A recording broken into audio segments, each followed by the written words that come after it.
श्रीमद्भागवत महापुराण के तृतीय स्कंद का षड्विंशो अध्याय महदादि भिन्न भिन्न तत्वों की उत्पत्ति का वर्णन। श्री भगवान ने कहा, माताजी, अब मैं तुम्हें प्रकृति आदि सब तत्वों के अलग अलग लक्षण बतलाता हूँ। इन्हें जानकर मनुष्य प्रकृति के गुणों से मुक्त हो जाता है। आत्मदर्शन रूप ज्ञान ही पुरुष के मोक्ष का कारण है और वही उसकी अहंकार रूप हृदय ग्रंथि का छेदन करने वाला है, ऐसा पंडित जन कहते हैं। उस ज्ञान का मैं तुम्हारे आगे वर्णन करता हूँ। यह सारा जगत जिससे व्याप्त होकर प्रकाशित होता है, वह आत्मा ही पुरुष है। वह अनादि निर्गुण प्रकृति से परे अंतःकरण में स्फुरित होने वाला और स्वयं प्रकाश है। उस सर्वव्यापक पुरुष ने अपने पास लीला विलास पूर्वक आई हुई अव्यक्त और त्रिगुणात्मिका वैष्णवी माया को स्वेच्छा से स्वीकार कर लिया। लीलापरायण प्रकृति अपने सत्वादी गुणों द्वारा उन्हीं के अनुरूप प्रजा की सृष्टि करने लगी। यह देख पुरुष ज्ञान को आच्छादित करने वाली उसकी आवरण शक्ति से मोहित हो गया, अपने स्वरूप को भूल गया। इस प्रकार अपने से भिन्न प्रकृति को ही अपना स्वरूप समझ लेने से पुरुष प्रकृति के गुणों द्वारा किए जाने वाले कर्मों में अपने को ही कर्ता मानने लगता है। इस कर्तृत्व अभिमान से ही अकर्ता, स्वाधीन, साक्षी और आनंद स्वरूप पुरुष को जन्म मृत्यु रूप बंधन एवं परतंत्रता की प्राप्ति होती है। कार्य रूप शरीर, कारण रूप इंद्रिय तथा कर्ता रूप इंद्रिय अधिष्ठात्र देवताओं में पुरुष जो अपनेपन का आरोप कर लेता है, उसमें पंडित जन प्रकृति को ही कारण मानते हैं तथा वास्तव में प्रकृति से परे होकर भी जो प्रकृतिस्थ हो रहा है, उस पुरुष को सुख दुखों के भोगने में कारण मानते हैं। देवहूति ने कहा, पुरुषोत्तम, इस विश्व के स्थूल सूक्ष्म कार्य जिनके स्वरूप हैं तथा जो इसके कारण हैं, उन प्रकृति और पुरुष का लक्षण भी आप मुझसे कहिए।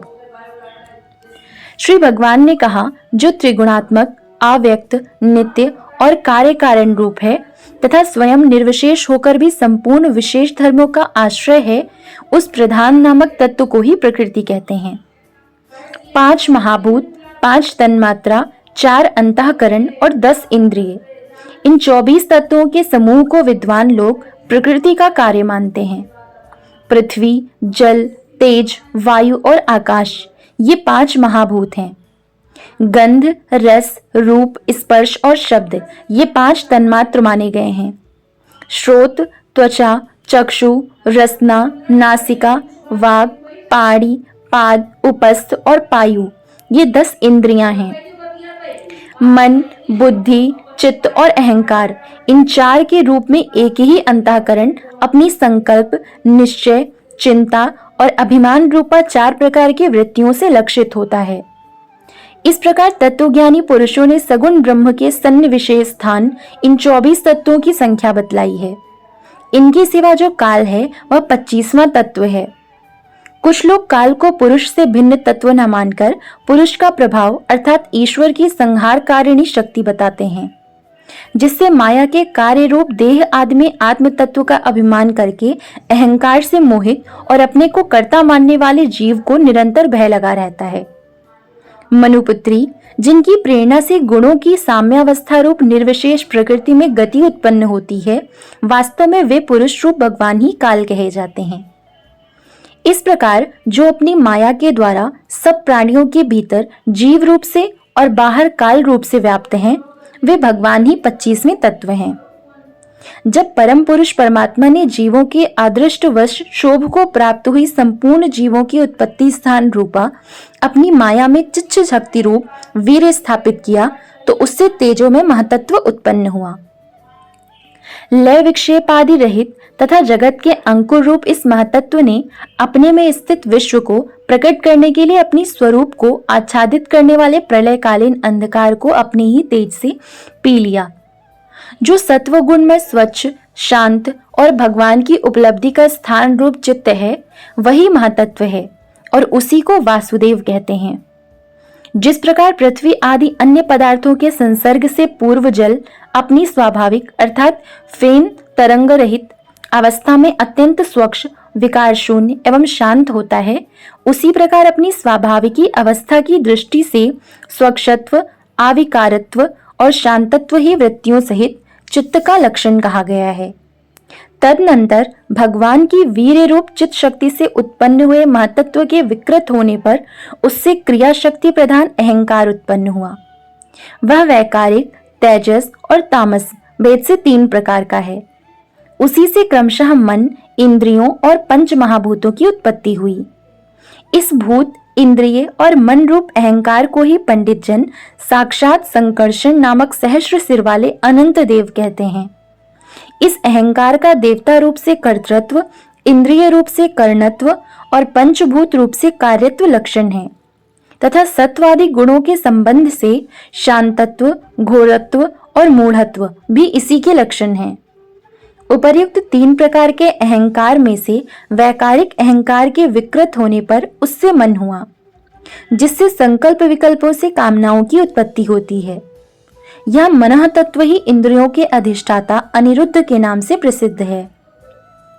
योगी जन शरतकालीन नीलकमल के समान श्याम वर्ण वाले इन अनिरुद्ध जी की शनह शनह मन को वशीभूत करके आराधना करते हैं। साध्वी फिर तेजस अहंकार में विकार होने पर उससे बुद्धि तत्व उत्पन्न हुआ। वस्तु का स्फुरण रूप विज्ञान और इंद्रियों के व्यापार में सहायक होना, पदार्थों का विशेष ज्ञान करना, ये बुद्धि के कार्य हैं। वृत्तियों के भेद से संशय, विपर्य अर्थात विपरीत ज्ञान, निश्चय, स्मृति और निद्रा भी बुद्धि के ही लक्षण हैं। यह बुद्धि तत्व ही प्रद्युम्न है। इंद्रियां भी तेजस अहंकार का ही कार्य हैं। कर्म और ज्ञान के विभाग से उनकी कर्मेंद्रिय और ज्ञानेंद्रिय 2 भेद हैं। इनमें कर्म प्राण की शक्ति है और ज्ञान बुद्धि की। भगवान की चेतन शक्ति की प्रेरणा से तामस अहंकार के विकृत होने पर उससे शब्द तन्मात्र का प्रादुर्भाव हुआ। शब्द तन्मात्र से आकाश तथा शब्द का ज्ञान कराने वाली श्रोतेंद्रिय उत्पन्न हुई। अर्थ का प्रकाशक होना, ओट में खड़े हुए वक्ता का भी ज्ञान करा देना और आकाश का सूक्ष्म रूप होना, विद्वानों के मत में यही शब्द के लक्षण हैं। भूतों को अवकाश देना, सबके बाहर भीतर वर्तमान रहना तथा प्राण, इंद्रिय और मन का आश्रय होना, ये आकाश के वृत्ति अर्थात कार्य रूप लक्षण हैं।